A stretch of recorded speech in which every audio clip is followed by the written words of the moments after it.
তৃণমূলের জামানায় শিক্ষক নিয়োগ দুর্নীতি, রেশন দুর্নীতি সহ একাধিক দুর্নীতির অভিযোগ সামনে এসেছে। শিক্ষক নিয়োগ দুর্নীতি কাণ্ডে নাম জড়িয়েছে রাজ্যের প্রাক্তন শিক্ষামন্ত্রী পার্থ চট্টোপাধ্যায়। বর্তমানে বিচার বিভাগীয় হেফাজতে রয়েছেন তিনি। পাশাপাশি এই জামানাতেই আবাস যোজনা, মনরেগা প্রকল্পের টাকা নয় ছয়ের অভিযোগ উঠেছে। আর অভিযোগের তীরে রয়েছেন বাংলার শাসক দলের নেতারা। এই পরিস্থিতিতে গরিব মানুষের কষ্টার্জিত অর্থ ফেরাতে উদ্যোগী প্রধানমন্ত্রী।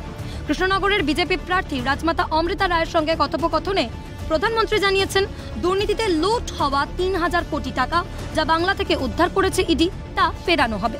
প্রধানমন্ত্রী বলেন, ওগুলো গরিব মানুষের টাকা, নতুন সরকার গঠন হলেই ওই টাকা ফেরানো হবে।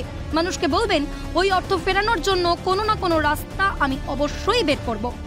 तो मेरी इच्छा ये है, अगर मुझे लीगल एडवाइस मिलेगी तो नई सरकार बनते ही जो भी कानूनी प्रावधान करना पड़ेगा, कुछ नियम बनाने पड़ेंगे, तो मैं ये जो 3,000 करोड़ रुपया है, जो गरीब लोगों का पैसा है और जिसने इस प्रकार का पैसा रिश्वत में दिया है, उन सबको मैं वापस पैसा करना चाहता हूं।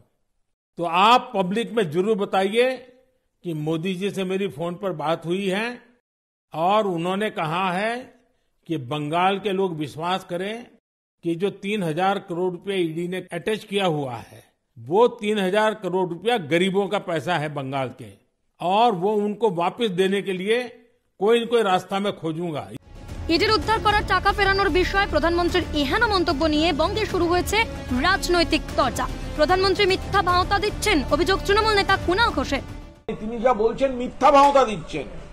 তার অতীতের এই পার অ্যাকাউন্ট সবাইকে 15 লাখ করে টাকা, অমুক তমুক এরকম অজস্র মিথ্যা প্রতিশ্রুতি যা করেছেন, তিনি আর একটা তার মধ্যে যোগ করতে চলেছেন। বাংলায় পরিবর্তন আসন্ন, দাবি বিজেপির রাজ্য সভাপতি সুকান্ত মজুমদারের। তিনি যখন বলছেন মানে ওদের পরিবর্তন আসন্ন, 26 বা তার আগে, আমার তো মনে হয় তার আগেই হয়তো পরিবর্তন হয়ে যাবে।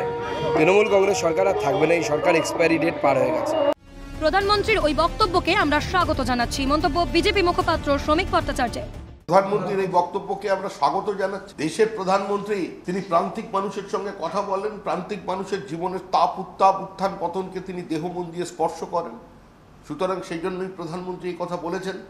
তৃণমূলের তহবিলে যে টাকা জমা পড়েছে তা কি ফেরানোর জন্য উপযুক্ত অর্থ নয়? প্রশ্ন প্রদেশ কংগ্রেস সভাপতি অধীর রঞ্জন চৌধুরীর। বাংলার মুখ্যমন্ত্রী তৃণমূলের ফান্ডে যে টাকা জমা পড়লো, কারণ বাংলার বেকার যুবকদের তাদেরও জুয়া খেলার উৎসাহিত করবার জন্য দুটি দরজা খুলে দিল, সেখানে 600 কোটি টাকা জমা পড়লো, সেগুলো কি বেটে দেওয়ার জন্য উপযুক্ত অর্থ নয়? বিজেপির হাল ভালো নয়, দাবি সিপিএম নেতা সুজন চক্রবর্তী। তাকে ফোন করতে হচ্ছে উৎসাহিত করার জন্য, যাতে সে ভোটে নামে। বুঝতে পারছে বিজেপির হাল ভালো না, ওরাও নামতে চাইছে না। আর প্রধানমন্ত্রী বুঝতে পারছেন, প্রধানমন্ত্রীকে ফোন করে ক্যান্ডিডেটকে নামাতে হচ্ছে। এর চাইতে দুর্ভাগ্য বিজেপির আর হতে পারে না। ক্যালকাটা নিউজ।